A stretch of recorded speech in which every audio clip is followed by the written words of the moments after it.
Anyone who has ever met their in-laws for the first time knows that it can be a nerve-wracking experience, and for Mary, the nerves were definitely present, she admitted to herself.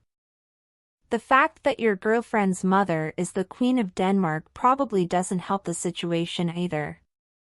Then, one day in 2002, Crown Prince Frederik unexpectedly tells Mary that his mother would be coming over for tea. Mary recounts asking him in a panic what she should do, to which the Crown Prince's response, suggesting she might deny the Queen, leaves Mary even more bewildered. Subsequently, the Crown Prince had to teach her how to say no. "So, I learned to say no from my husband, and I hope it has gotten better since then," she commented on this episode. In 2003, the Queen was also invited to join Mary at the annual press conference with Prince Henrik at Château de Caux in France. "We have met, as you well know, and hold her in high regard. Are you happy for the Crown Prince?" "Yes, I am." "And you think they will have a good daughter-in-law?" "I think so. All will be well." Engagement and wedding. The Queen's response to the question about the daughter-in-law further fueled speculation in the press about a possible engagement until the royal house made a final announcement in October 2003. Crown Prince Frederik and the Australian Mary Donaldson are to be married. When she and the Crown Prince first faced the press, the then court had also had to remind her to breathe and that everything would be all right. Mary surprised the press conference by taking the lead and starting the press conference, which she even conducted in Danish.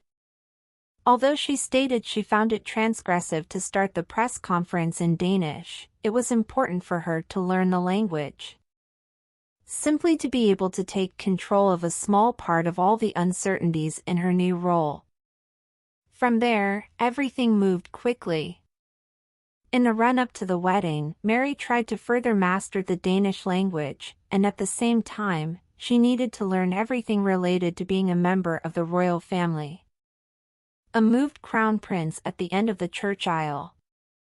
As Mary walks up the aisle of the Church of Our Lady on May 14, 2004, with her father, it becomes clear, it will be her and the Crown Prince forever.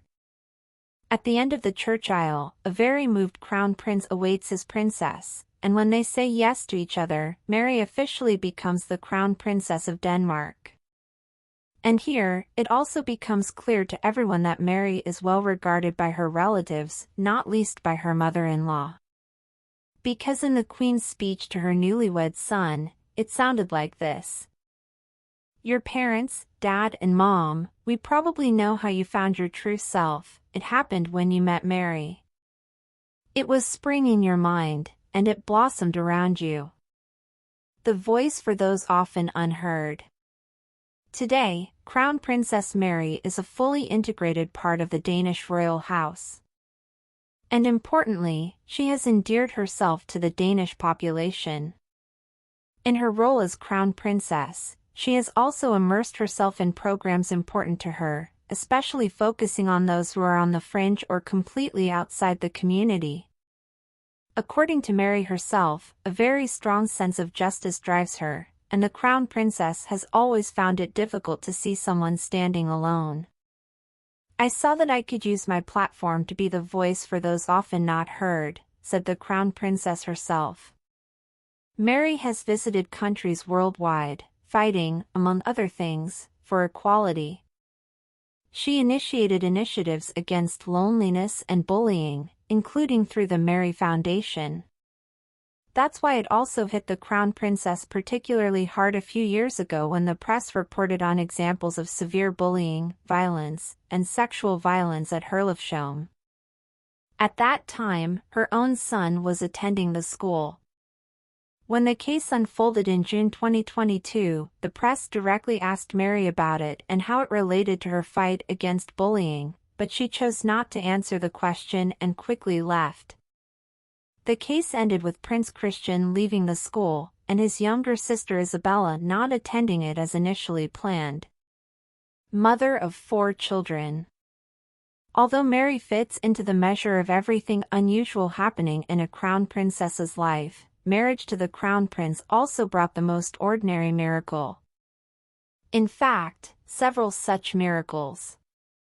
Namely, the couple's 4 children.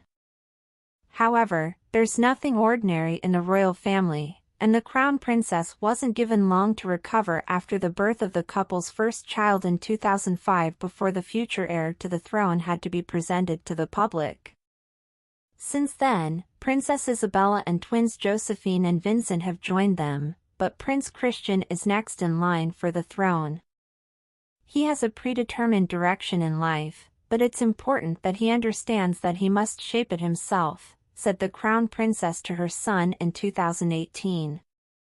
Even though the 4 siblings were literally born into the spotlight, both the crown prince and crown princess find it important to give their children as normal a childhood as possible, where there is room for the children to make mistakes and learn from them. Time to be together.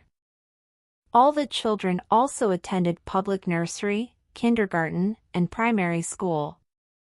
As the first in the royal family, the first bourgeois queen. Today, the crown princess is not only part of one of the world's oldest monarchies. Now, Mary is also helping to shape the royal house of which she has been a part for over 20 years.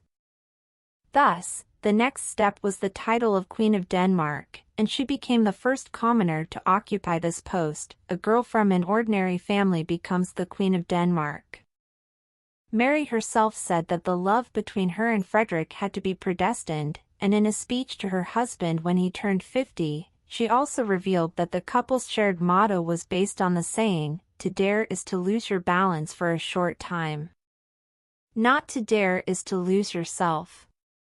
With these words you opened the door to your world and the Danish world for me, because we had known each other for a short time.